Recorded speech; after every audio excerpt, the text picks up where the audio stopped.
sebe za strah i paniku, a od građana koji su vojali Srpskoj Republici Bosni i Hercegovini traži se da na svoje kuće na vidnom mjestu istaknu bijele zastave. Nakon okupacije Kozarca, Bećir Medunjanin, lider mjesnog odbora stranke Demokratske akcije Kozarac, zajedno sa suprugom Saadetom i sinom Anesom, zarobljen je 10. juna 1992. godine na Kozari. Kada su uhapšeni Medunjanini, novinari Živko Ećim i Rade Mutić su napravili reportažu o njihovom hapšenju. Fotografija porodice Medunjanin je objavljena na naslovnoj strani Kozarskog vjesnika. Nakon toga su odvedeni u logor Omarska. Bećir i supruga Saadeta nisu preživjeli. Ranije u okolici Kozarca je ubijen i njihov 22-godišnji sin Haris. U zarobljavanju porodice Medunjanin učestvovao je i Miodrag Deretić, bivši ministar za rad, boračku i invalidsku zaštitu vlade Republike Srpske.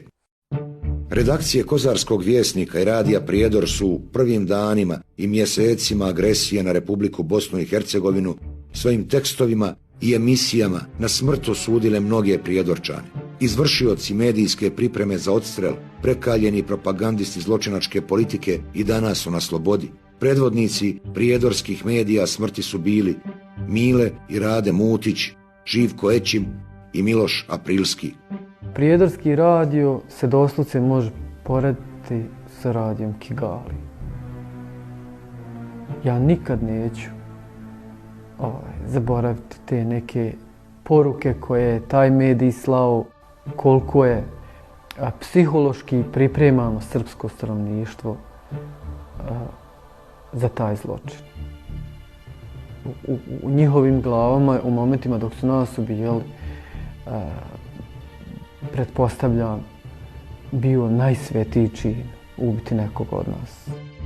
Kozarski vjesnik je 10. jula 1992. svojim pisanjem na smrt osudio i uglednog doktora Osmana Mahmuljina, optužujući ga da je propisao pogrešnu terapiju kolegi doktoru Živku Dukiću.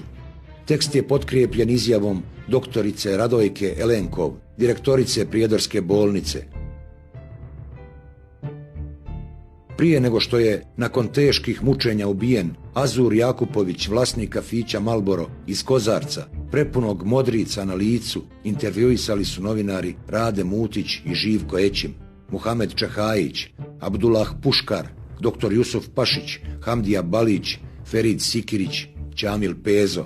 Samo su neka od imena ljudi koji su u Kozarskom vjesniku prozivani kao organizatori zavjere protiv Srba, a koji su nakon toga brutalno ubijeni.